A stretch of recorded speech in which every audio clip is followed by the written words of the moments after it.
Et puis, une chose que vous devriez savoir aussi, c'est-à-dire que quand la bête elle est sortie de l'enfer avec sa mère, il y a eu d'autres démons qui sont sortis aussi de l'enfer. Et ces démons-là, ils se sont éparpillés partout. Leur but à eux, c'est de semer le chaos. Bonjour à tous, vous tous qui nous suivez, qui êtes abonnés. Abonnez-vous si vous n'êtes pas abonné. Appuyez sur le pouce afin que ça puisse avancer et aller toucher beaucoup de gens.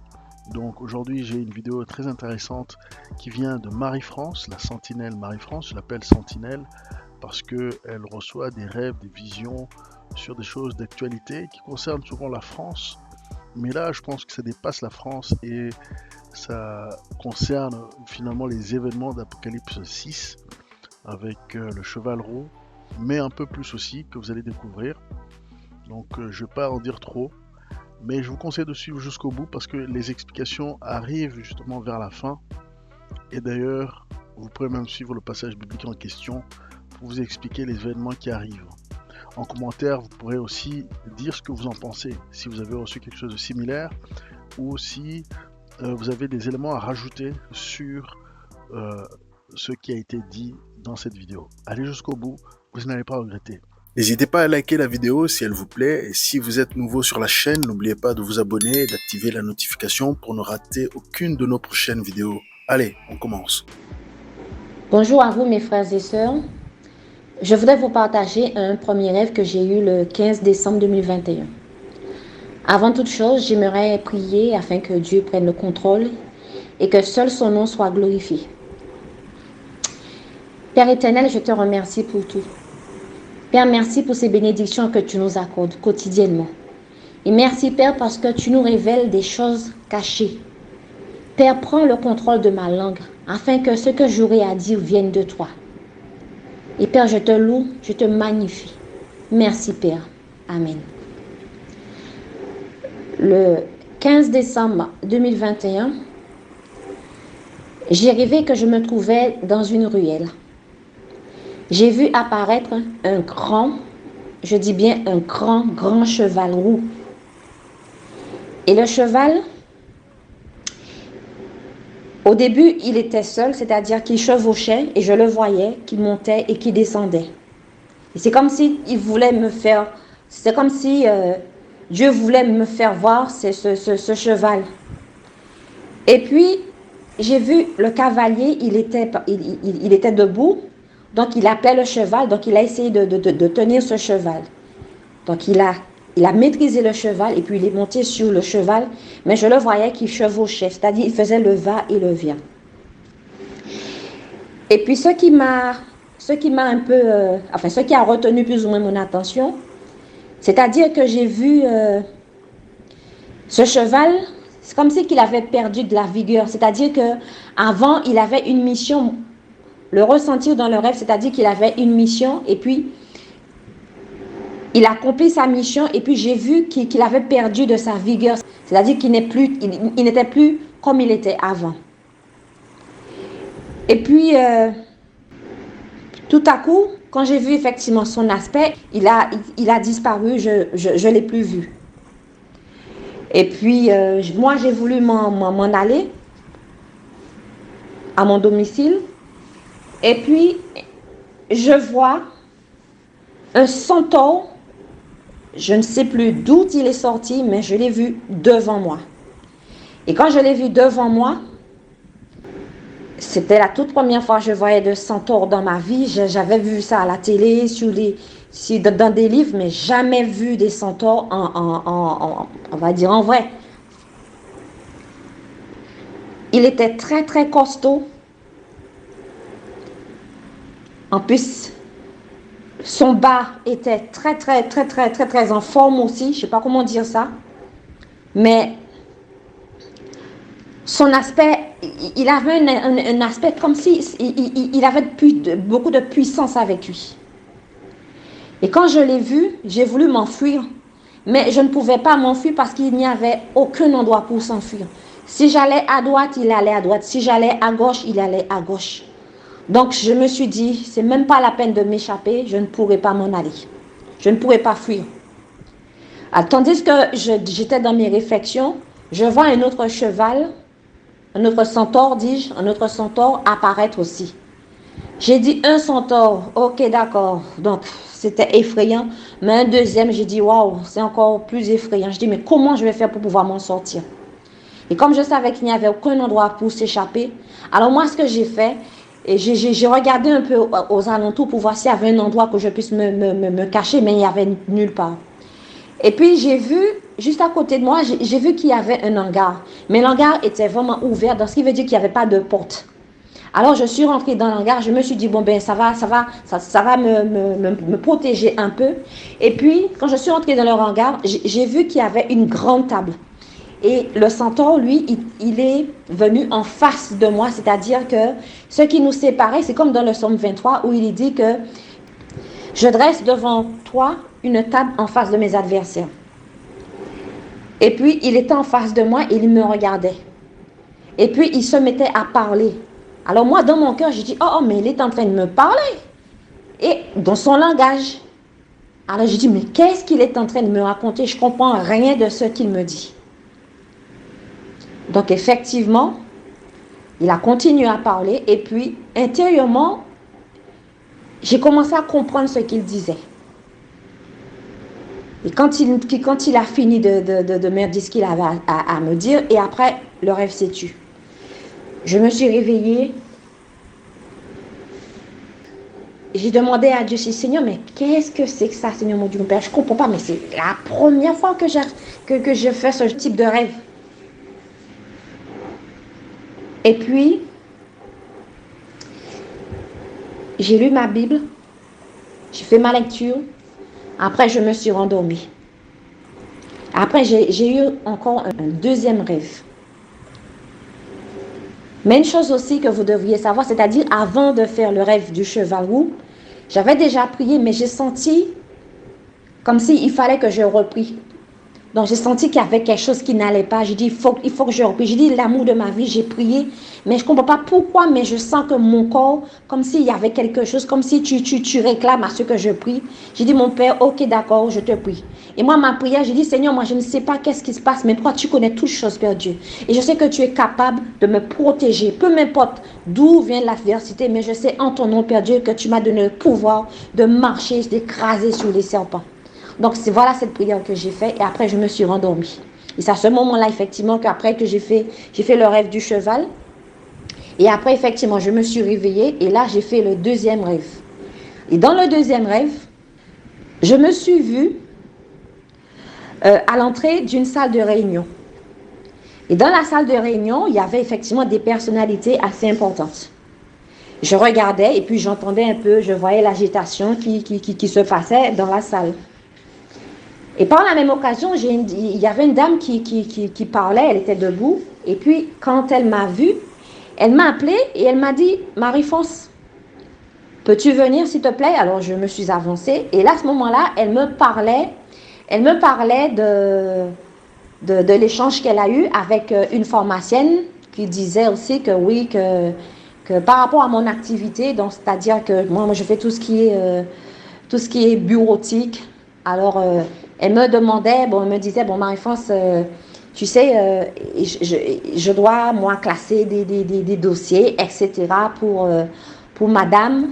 Alors, est-ce que je trouve d'inconvénient à ce qu'elle le fasse? Je lui dis, excuse-moi, moi, ça ne me dérange pas du tout. Et puis, d'autant plus, je ne peux pas tout faire. Moi, je n'ai que 2 mains. Et puis il faudrait bien que tout le monde mange. Donc, du coup, je peux partager. Donc, ça ne me dérange pas du tout. Après, quand j'ai terminé, et puis, elle m'a sollicité encore. Et puis, elle me disait, Marie-France, est-ce que tu peux m'expliquer c'est quoi la bête? J'ai dit la bête, mais je savais de quoi qu'elle me parlait. Je savais qu'il s'agissait de la bête de l'Apocalypse. Alors moi, je lui ai décrit la bête de l'Apocalypse. Et quand j'ai décrit la bête de l'Apocalypse, elle a trouvé, moi, ce que je lui ai dit par rapport à la bête de l'Apocalypse, que ça l'avait plu. Donc, elle a voulu que moi, j'intervienne avec un micro. Mais moi, je ne voulais pas me mettre devant l'auditoire pour me mettre à parler de la bête. Donc, je lui ai dit que moi, je reste où je suis. Ça ne me dérange pas Ok, ça ne me dérange pas de partager c'est quoi la bête, donc je reste où je suis, sinon ramène le micro et là à ce moment-là, même en s'asseyant, donc je pourrais décrire c'est quoi la bête. Alors quand j'ai voulu, alors elle a voulu me remettre le micro, mais sauf que le micro pouvait pas venir à mon niveau parce que au niveau filaire c'était vraiment court. Mais je sais pas qu'est-ce qui s'est passé, mais au moins je sais pas. Et puis après ils ont trouvé des fils, donc un raccordement pour pouvoir permettre que le micro puisse arriver à mon niveau. Donc effectivement, j'ai récupéré le micro, donc j'ai demandé un peu de l'attention. Mais dites-vous bien que la première fois quand j'ai décrit la bête, mais les gens qui étaient dans l'auditoire, ils m'ont entendu. Mais quand ils ont vu euh, que j'allais leur donner encore d'autres explications concernant la bête, ils n'ont pas voulu m'entendre. Donc, ce qui veut dire qu'il y a eu beaucoup de bruit, beaucoup de bruit. Alors, je demande l'attention à l'auditoire pour leur dire, bon voilà, je vais m'exprimer, est-ce qu'ils peuvent un peu se calmer? J'ai tout fait, les gens n'ont pas voulu m'entendre. J'ai tout fait, ils n'ont pas voulu m'entendre. 3 fois, je leur réclamais de l'attention, mais personne ne voulait m'entendre. Plus j'insistais, mais plus ils parlaient plus fort que moi. Après, je me suis dit, ok, d'accord, ça veut dire que Marie-France, c'est pas la peine. C'est pas la peine de continuer de discuter parce qu'ils ne veulent plus t'entendre. Après, je me suis levée et je suis partie. Et quand je suis partie, je me suis retrouvée près d'un littoral. Et quand je regardais un peu au niveau du littoral, j'ai vu qu'il y avait beaucoup de vent, que la mer, elle était agitée. Alors du coup, donc j'ai pas voulu aller tout à fait devant le littoral, donc je suis partie. Donc je suivais un petit sentier, je me suis retrouvée dans un petit sentier, c'est-à-dire au niveau des bois. Alors qu'est-ce que je vois? Je vois qu'il y avait beaucoup de satanistes qui faisaient des incantations pour l'arrivée de la bête. Mais ils priaient avec beaucoup d'effervescence. Et on sentait qu'il y avait une puissance qui se dégageait à travers ces prières-là. Et moi, je me disais, mais attends, regarde comment les satanistes, eux, prient pour que la bête puisse apparaître sur la terre. Et tandis que nous, chrétiens, on se dit que nous sommes des chrétiens, on ne peut même pas, quelquefois, passer un moment de la prière entre frères et sœurs. Et on se dit que nous aimons l'Éternel des armées. Et nous ne pouvons même pas passer un moment dans la prière. Et tandis que eux, les satanistes, eux, ils prient sans arrêt pour que la bête arrive. Alors moi, quand j'ai vu ça, j'ai dit, oh là là, il faut que je sorte d'ici. Ce n'est pas ma place, je dois sortir d'ici. Alors moi, j'ai voulu m'échapper, mais Dieu a voulu que je reste un peu. Donc c'est vrai que je me suis écartée aussi un peu du groupe qui priait. Alors je me suis écartée. Et au moment où je m'écartais, je regarde, je vois comme, je ne sais pas comment expliquer ça, c'est-à-dire qu'il y avait une espèce de, c'est comme une ligne verticale. Et je vois une dame avec son fils dans les mains, c'est-à-dire quelqu'un de black. Mais dites-vous bien, peut-être ils ont la couleur black, mais ce n'étaient pas des gens normaux, c'est comme si c'était vraiment des démons. Et j'ai vu, mais je savais que c'était la bête. Donc la bête, c'est-à-dire c'était l'enfant qui était la bête. Et je vois la mère tenir son enfant.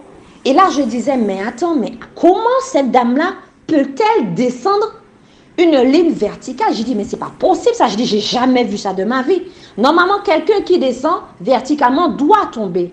Mais elle ne tombait pas, elle descendait. J'ai dit, c'est pas possible, mais comment cela peut-il se faire? Mais je ressentais quand même cette atmosphère démoniaque. Après, moi, j'ai voulu partir. J'ai dit, il ne faut pas que je reste là, je dois partir, je dois partir. Et arrivé, disons, presque 2 mètres, parce que la bête me regardait, la femme me regardait. Mais j'ai dit, Seigneur, il faut que je sorte d'ici. Seigneur, il faut que je sorte d'ici. Je ne pourrai pas m'en sortir. Seigneur, il faut que je sorte d'ici. Et puis, une chose que vous devriez savoir aussi, c'est-à-dire que quand la bête, elle est sortie de l'enfer, avec sa mère, il y a eu d'autres démons qui sont sortis aussi de l'enfer. Et ces démons-là, ils se sont éparpillés partout. Et moi, c'est chose irréelle, c'est-à-dire que quand je les voyais, je savais qu'eux, ils étaient sortis de l'enfer. Ça faisait pas longtemps qu'ils étaient sortis de l'enfer. Ils sont sortis de l'enfer le même moment que la bête avec sa mère. Donc, j'ai voulu m'enfuir, mais quand je les voyais, je passais autre part. C'est-à-dire que la grâce de Dieu m'a protégée parce que normalement leur but à eux, c'est de semer le chaos. Alors moi, quand je les ai vus, je me suis échappée. J'ai dit, mon Dieu, mon Père, merci parce qu'il m'a protégée, mais il a voulu quand même que je puisse passer par ces moments-là pour ressentir un peu les choses, c'est-à-dire par rapport à ce qui s'en vient, ce que les gens vont ressentir. Après, je me suis retrouvée devant la salle où il y avait la réunion. Et là, je me vois avertir les gens. Je leur disais, dépêchez-vous, ils arrivent, dépêchez-vous, ils arrivent. Mais le temps de dire dépêchez-vous, ils étaient déjà là et je les voyais, mais il était trop tard. Chaque fois quand je disais dépêchez-vous, ils arrivent, ils étaient déjà là. Donc il y avait des gens étaient là, mais les gens qui ne voulaient pas écouter, ces gens-là, je voyais les démons qui venaient et qui les assassinaient, qui les mutilaient. Et puis, je suis rentrée dans la salle. Je leur dis, dépêchez-vous. Je leur disais, dépêchez-vous, dépêchez-vous. Le temps de leur dire, dépêchez-vous, dépêchez-vous. Mais il était trop tard. Il était trop tard. Donc, les démons les tuaient, semaient les chaos.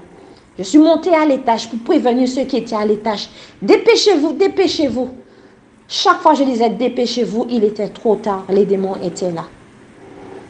Et puis, j'ai voulu les avertir, mais personne n'a pu s'échapper. Personne. Voilà. Donc, j'espère que j'ai tout dit, si je ne me trompe pas. Voilà. Et puis, j'ai regardé dans le livre de l'Apocalypse. J'ai cherché où il s'agissait. C'est-à-dire qu'après, j'ai senti comme si Dieu me disait d'aller regarder dans la Bible, dans l'Apocalypse, le chapitre 6. On peut lire à partir du verset. Vous pouvez lire à partir du verset 3, si je ne me trompe pas, où il parle du cheval roux. Et dans le rêve où il y avait le cheval roux, c'est comme si Dieu me disait aussi que bientôt, l'autre cheval, c'est le cheval noir qui va être relâché. Et lisez, parce que je n'ai pas la Bible sous les yeux, lisez et vous allez voir ce qui va se passer.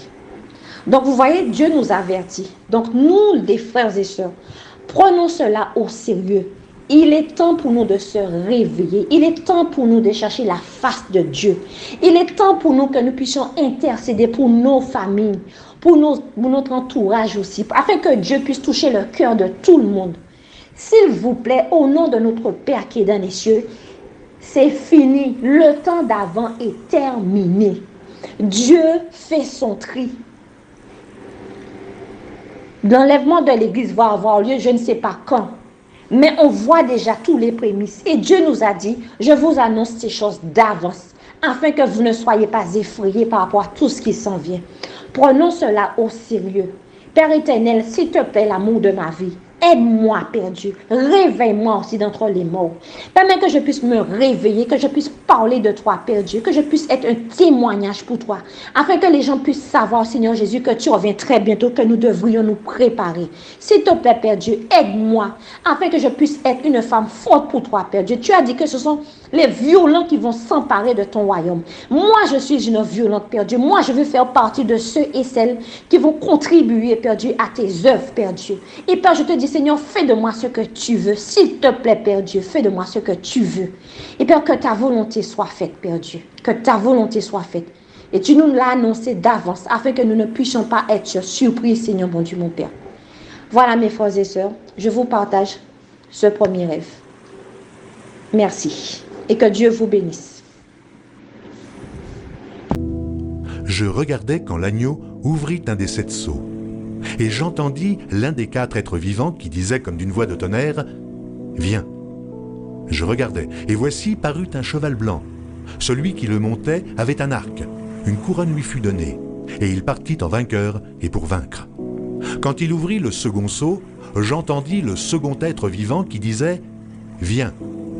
Et il sortit un autre cheval roux.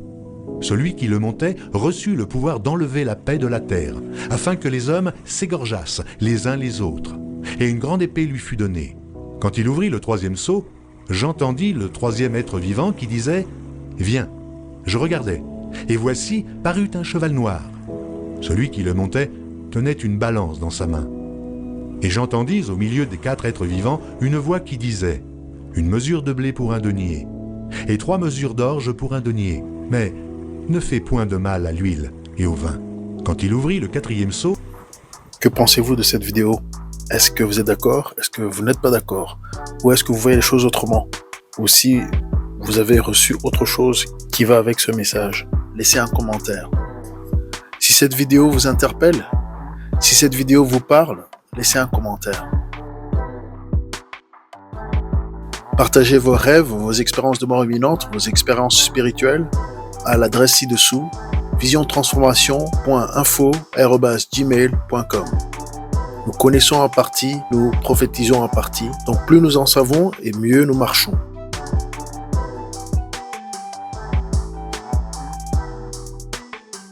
Vous pouvez désormais soutenir la chaîne via PayPal ou en nous achetant un café. Les détails sont dans la description.